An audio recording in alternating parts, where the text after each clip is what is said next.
I think I had a fundamental change in my personality because of that experience. You really taught me a lot about intent. Just don't get pregnant. What's your favorite thing about this city? I have everything I need here. Having a dream is a little glorified.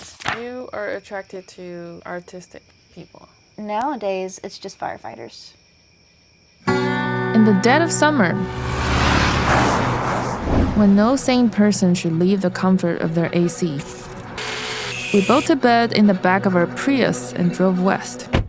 For all the grandeur America has to offer, we saw, we tasted, we marveled.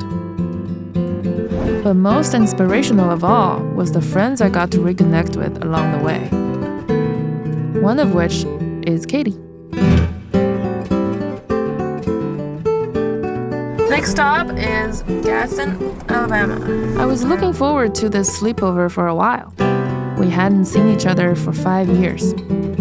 Katie and I met on Instagram. She was my hashtag Women Crush Wednesday, if you remember that one. She has a gentle voice, and I love how everything is a good fit in our conversations. I always thought Katie was a rare creature in Alabama. I missed her.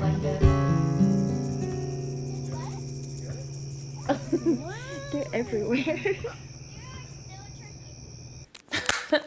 Do you have good lighting here? We're gonna sit here. We're gonna sit here. Okay. You can hang out here. Can you get up? Nope. Nope. Nope. No. So we got him. But now he's yours. Now he's mine. No. And I've never been a dog person, so Oh. I don't think I ever will be. I love Ricky, and I don't ever want anything bad to happen to him. Yeah. But I'm not a dog person. I'm sorry. we don't have to put that on there. It's okay. I'm also not a dog person. I love to pet other people's dog. Kind of. To an extent, Yes. Well, since we're rolling, I have to introduce Katie a little bit. Oh, yeah. So Katie used to be my Instagram crush. I straight up just found her account and decided, I really like this girl. I enjoyed reading all of your posts back then. Your photos are very artistic and your writings are very poetic. I'm like, oh my God, I just love reading everything. And I followed Katie for a long time. And finally I decided to leave a comment. I just expressed my appreciation and fondness. And then I couldn't believe you responded. Like, Oh my God. Like I'm some kind of a B-list celebrity. yes, that's what you felt like to me. I remember that day when you responded to my message. I'm like, oh my God, this is happening. Yeah. And then eventually, I finally decided to come to see you. Yeah. So we met up in Montgomery. When was the first time I saw you? East Chase. Oh, the mall. Yes, you came to our house the next time we hung out. Okay, yeah. That's the second time. And then after that, it was New Year's. And I was traveling with a laundry basket. At the time, I always travel with a laundry basket. I don't have a suitcase. You had your apples. Or I think Yes. you might have asked me if I had apples. And I remember thinking about how disciplined you were and how much I admired that. Because I have apples with me today. Yeah, you eat an apple every day Yes. and you do 15 minutes yoga. Yes. I remember that, and I loved that so much. That is still the case. Sometimes I try to do that and I think of you. I don't do that every day by any means, but when I do that, I think of you. That's very Because that's sweet. what started me, I wanted to do that. So last time I saw Katie was in 2018, in Yes. August. And that was at her baby shower. Yes. And now we just met Evelyn and she's almost 5. So that's how long I haven't seen Katie. It's just show up again and she has a daughter that's already walking and talking and making jokes. Always making jokes. And I feel like she's probably asleep now. She hasn't made a noise. peep. I remember that time when I told you was, just don't get pregnant because Yes. I can tell you're not completely sure with the relationship. But then little did we know you were I was already pregnant. And You then, told me that on a bench at the mall. yeah. I remember this very vividly. Because Yeah. I found out not even a month later. And then I was freshly pregnant. and what's more challenging was then you went through a breakup after you gave birth, 3 months after. Yes. And how did you get through that? It was hard, but like you said, it did distract me to have a tiny little baby to take care of all the time. But it did make me really sad at the same time, because I felt like I didn't get to enjoy like having a little baby, because I didn't picture it that way at all. Yeah. So I kept feeling cheated, because I was like, I don't like, this was not what I wanted. This was not how I wanted it to be. Yeah. But it was helpful too, because it brought me out of a comfort zone. And I was like, well, I have to do this. Yeah. Like, I obviously have to raise my baby and take care of it. So I heard a quote today is that life is about taking risks, and then you get into a place where it's really, really terrible, and then you come out of it and you realize, oh, I actually can do that. So that's pretty cool. it is. When I look back now, I'm like, I am proud of myself. Yeah. This is the perfect time to take a smoke break. Was that good? Pretty perfect. Let's go. Thank you. It's very different from it here. I've not experienced different weather. I've always been in the humidity. I like humidity, actually. I do too. Clearly. I don't like too much humidity. So last year we went to Peru and we went to Amazon forest, and it was so wet the whole time. Yeah, like Clothes- thick. Yeah, clothes never got dry during the time we were there. But I also don't like dry places. My skin starts to flake. Yeah. And it hurts. My sister lives in Colorado, and it's pretty dry there. Oh. And, well, I've never been, but she told me it was really hard for her. She had to keep a humidifier and drink a lot of water constantly. No, I could swim in humidity. Like, I feel like I'm swimming in the air. It's lovely. What's the furthest you've been away from home? New York City. Okay. Oh, I remember that. I think you posted. Yeah, me and Josh went with his family. Did you like it? I liked it, but I felt like I was in a bouncy castle the whole time. Yeah, New York is a adult playground. Yeah. Pretty much. Just people everywhere, constantly moving, and it is just not what I'm used to at all. And they're moving fast. They're like walking fast. I remember there's a lot of escalators, and people walked on the escalators, and that was the first time I ever experienced people walking on escalators, because people here just like stand on the escalator and wait for it to go up. That's true. Yeah, that was my first experience with that, and now I walk up escalators and people are like, slow down. That's a great observation. I think the first time I learned about the escalator etiquette was very late. It's like, if you don't want to move, you stay on the right side. And then the left side of people keep walking. Like traffic, like on the interstate. Yeah. Did you feel like when you were in New York, you fit in? I don't know. I was a little self-conscious being in New York, because people were very tall and pretty. And I mean, I feel like I'm pretty for sure, but I liked it. I liked being there. But it was intimidating. You never imagined moving there? No. It was too much? No. I would never, ever, never. Have you thought about living in another city? No. I want to be here. You think this city has everything you need and want? 100%. What's the biggest What's your favorite thing about this city?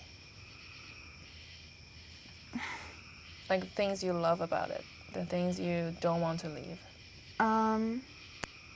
Well, I really love the people here. It's a pretty eclectic little town. Collected? Yeah, like a little folksy, folky. Like people are a little funky. But I don't know. I like the people here. I love the waterfall, like Nakalula Falls. I love that. I like the river. It's very based around water. Yeah. We have mountains, or not mountains, but it's foothills. It's actually really beautiful. It's the drive really here. Pretty. It's really pretty here, and it's just small enough that a lot of people. I mean, every day I see the same people, and I love that. But I could also meet someone new. I mean, people move here, and then they move away or whatever. But I really like the people. It doesn't feel like a typical Alabama city.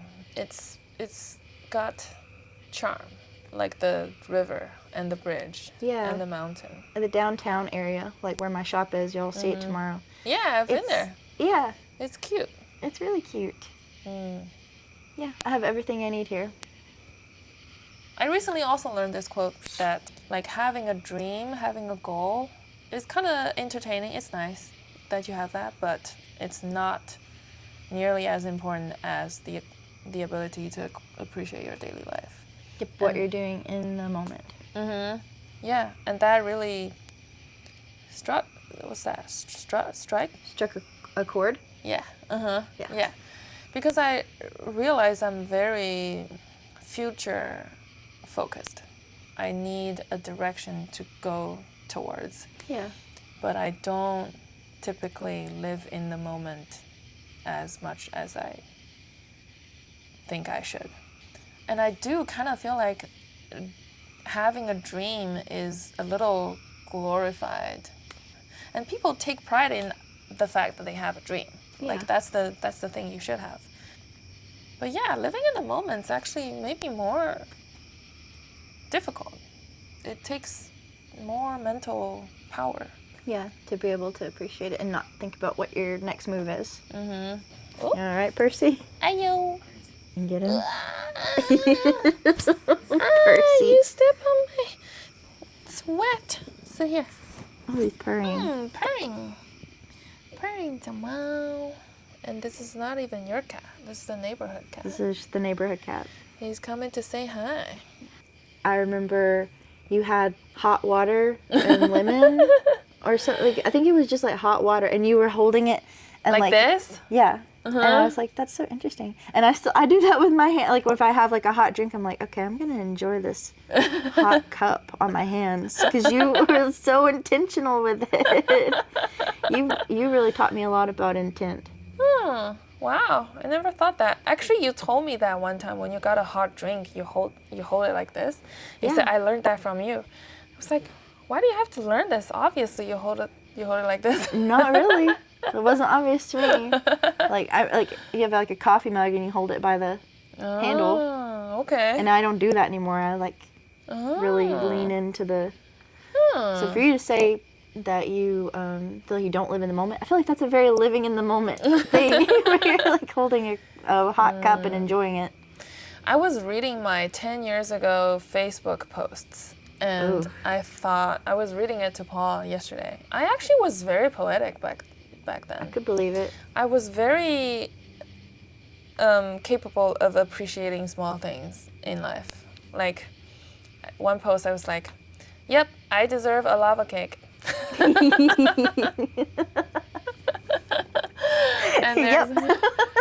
there's another one, it's like, I love hugging clothes right out of the dryer. Yeah, something like that. And yeah, you're good at savoring things. I used to be much more capable of doing that. I think I was very sensitive to things, like those kind of sensories and feelings, and I would say I was pretty artistic. And then I moved to Alabama, and nobody around me appreciated that about me. everybody thought I was weird. So that was actually a 2 years process of me feeling deep self-doubt. I'm like, oh my God, I must be super weird then. Like, I was telling my friend who lived in California back then, she's also from China, and she said, I feel like people would probably like you here. You're just in the wrong place. And I didn't believe her because everyone around me didn't like me. So I'm like, if everyone didn't like me, that must be me. And I think later I finally realized it's them. Yeah, it's absolutely. But it took a long time. And I think I had a fundamental change in my personality. Because I used to had a lot of confidence in myself. Like, I liked myself. I knew I was different. And maybe some would call it weird, but I thought that was good. Like, I liked it that way. But then during that year, it made me realize, dang, that's not a good thing, I guess. Being weird is not good. And I completely changed because of that experience. I now appear much more normal. I feel like everything probably happened for a reason. That's a good, maybe I was leaning too much towards the other direction. That's a good correcting incident. Okay. Yeah. So do you think you masked things then? I just learned to embrace that side. Basically, I didn't have the capability of looking normal or being normal. Like, I didn't like reality. Basically, I compromised to fit in, kind of. And I think it has benefits. Most people think I'm normal now, so that's cool. But your good friends know you. Yeah. Pretty not filtered, but I definitely am not as... No, you'll ask the hard-hitting questions. I do like that. asking it's questions. It's good to be honest that way. Oh, I got a good compliment yesterday from Hannah. Hannah from my another sleepover. Yeah. She said, she told me she and her boyfriend, fiance, were talking about another person that they know. She said, that person is brutally honest to be brutal, but I am brutally honest to be honest. So that I think is really, that's really sweet. That is a good compliment. Did I tell you that? No. I like that.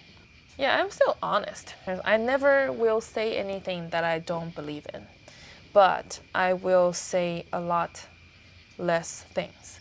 You are attracted to artistic people. I think so, but nowadays it's just firefighters.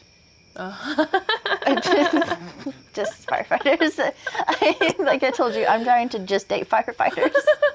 To be fair though, I have always been into firefighters. I just didn't act on it. Okay, gotcha. Like my first job was in a grocery store that was right like a couple blocks away from the fire station, and they would come in to grocery shop, and every time they'd come in I was like on the edge of my seat, like, oh my gosh, it's the firefighters. Because they're so sure of themselves, but they're also very humble. But I've never met a firefighter I didn't like. You were saying there are three things that you like. They're heroic. Yeah. They're heroic, they're humble, and they don't have to carry guns to be heroic, which is pretty cool. Yeah, those three things combined is a pretty great image. It is. And the uniforms are really sexy. They have the suspenders. Oh my gosh. Actually, I'm going to show you this. I want to see. This is the video of them eating watermelon in the back of the fire truck. I was like... Is that what they're doing when the fire alarm's going off? They got to get a quick snack in. I feel like they were working out. I don't know what they were doing. This is just my fantasy. I think those three things are great, but it's not enough for me. I think that's fair. But I do tend to pick artists. Look at this one. I know. Look at him. He's pretty great. You want to be I think I have a cantaloupe in there. No. I'm glad you're not on camera. That looks embarrassing. No, I like Paul. Paul is pretty likable. He is. Thanks, guys. Thanks. You're welcome. Would you say a lot of firefighters are feminists? I don't know. I don't know about that. Yeah, they have to fundamentally don't treat you as an object. Yes. I mean, I don't want to be treated as an object Yeah. until I do. And then but it's consensual. I think I understand. I think I know what you're talking about. I mean, I don't speak English, but... Me too, sweetie. I was so new to America, I didn't take myself as an outsider at the time. But now I think back, I kind of feel like, maybe I was. But then that's another level of growth. So as you live here longer, you kind of get to know people more. So now I know they probably thought that. I think that's strange that you didn't, like, you went into it not thinking of yourself as an outsider, but then retrospectively you're like, oh, I was. Even though you moved to America from China and you weren't thinking presently I'm an outsider. Yeah, I kind of just take me as me. Like, recently I've been telling Paul, I said, oh my God, can you tell that I'm Chinese? Like, I have a Chinese face. Can you tell that? Yeah.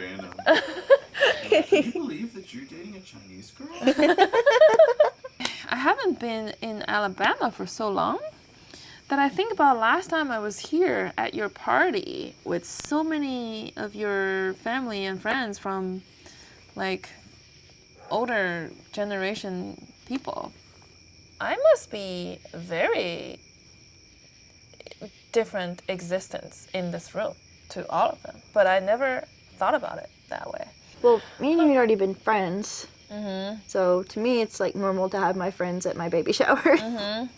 Yeah. But like Zane's dad, he would ask about you afterwards. He's like, well, what is Jing doing? Like, is she enjoying Atlanta? And he wouldn't ask that about Other people at the party. Just That's really sweet, by the way. I think that's really sweet. And when my uncle learned that you were from China, he was like, let me find a book that will... Yeah, that's a great book. He gave me a book, The Long March, which I think my parents read the Chinese version of it a long time ago. It's a great story. Yeah, and I still have that book. It's in our living room. Even though people probably thought I was really interesting existence here at the party, I am very grateful for how everyone treated me. They didn't make me feel different. So that's really nice. And I'm glad that my friends could show up in that way, because that is nice. And your family. Yes. And Zane's family too. So, yeah. I'm proud of them. Good job. Good job. I'm really appreciative to these little kindness. Honestly, I realized this recently that not everyone can handle a foreign friend. So, thank you. You're welcome. It takes a somewhat open-minded person, at least, to be friends with a foreigner, because for one, there are a lot of words that I don't understand. I constantly have to ask, oh, what is that? And not a lot of people have that kind of patience, because it adds difficulty to communication. I think it's nice, though, to be able to teach someone something and also learn. I think it's great. That's how a friend who is open-minded like that would think. And for other people, it's just, oh, gosh, I have to explain this. Like, I can see that. And I have experienced that in the last couple years with some other people. When sometimes, is that Ev? Is it?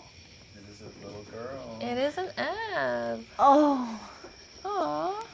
You're still awake. I do. She has FOMO.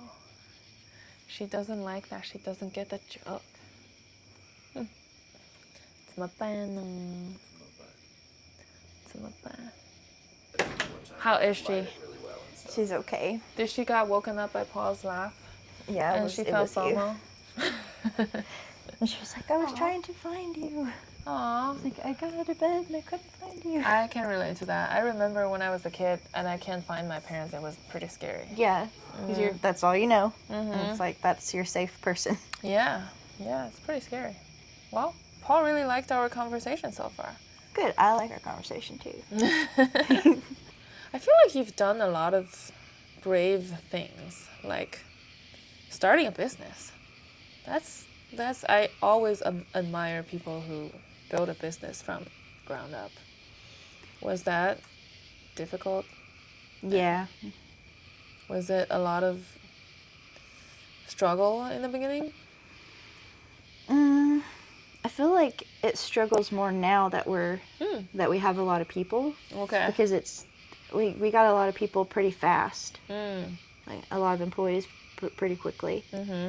You also have to learn how to manage. Manage people. Yeah. And I'm not someone that is naturally good at telling another person what to do.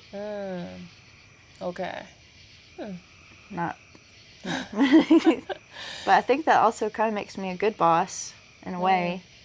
Yeah, a leader doesn't have to be someone who does that. You can have your own style. Yeah, I would want it to be here. Anything that I do business-wise, I really want it to be here in Gadsden. Anything to build this town up.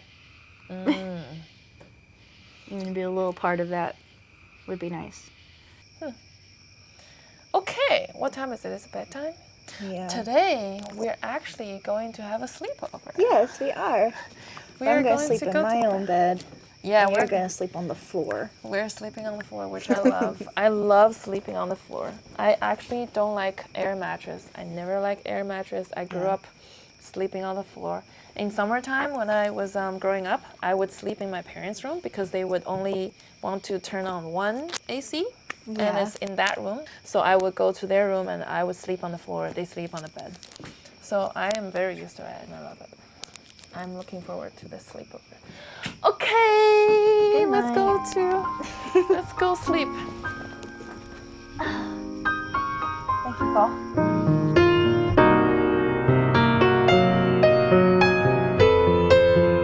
I've always admired Katie, and I thought for sure she would want to move to a bigger, shinier place. Where's our bed? But I was wrong. Katie lives a beautiful life with everything she needs and wants, right here in her Alabama hometown. That's right. I forgot that in the world that praises staying hungry and wanting more, being able to say I have enough with confidence takes equal amount of strength. Just like that, Katie managed to inspire me again.